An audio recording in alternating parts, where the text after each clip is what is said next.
అయితే ఇప్పుడు ప్రెగ్నెంట్ అయినప్పటికీ, అది 6 మంత్స్ ప్రెగ్నెంట్ అయినప్పటికీ కూడా వరుణ్ తేజ్ కోసం లావణ్య అయితే బాక్స్ తీసుకెళ్లారట.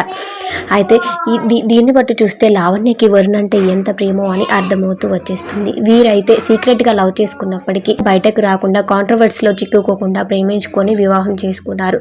ఇక వీరి ప్రెగ్నెన్సీ న్యూస్ని కూడా ఎన్ని రోజులు బయటికి రాకుండా 6 మంత్స్ తర్వాత అయితే వరుణ్ తేజ్ తన ఇన్స్టాగ్రామ్ ఖాతాలో షేర్ చేయడం జరిగింది. మా లైఫ్లో న్యూ జర్నీ స్టార్ట్ అవబోతుంది, మా లైఫ్లోకి బేబీ రాబోతుందని వరుణ్ తేజ్ అయితే ఒక పోస్ట్ని షేర్ చేశారు. అయితే లావణ్య వరుణ్కి బాక్స్ తీసుకెళ్లే సమయంలో మీడియా వాళ్ళు క్యాప్చర్ చేశారట.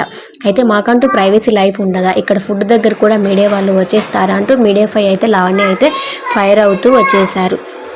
అయితే వీరిని ఎలా ఇక్కడి వరకు అలో చేశారు అంటూ మీడియా పైన ఫైర్ అవుతూ వచ్చేశారు లావణ్య. అయితే హైదరాబాద్లో షూటింగ్ ఉన్న ప్రతిసారి లావణ్య వరుణ్కే కాకుండా తనతో వర్క్ చేసే వారికి కూడా తీసుకెళ్తారంట బాక్స్ని.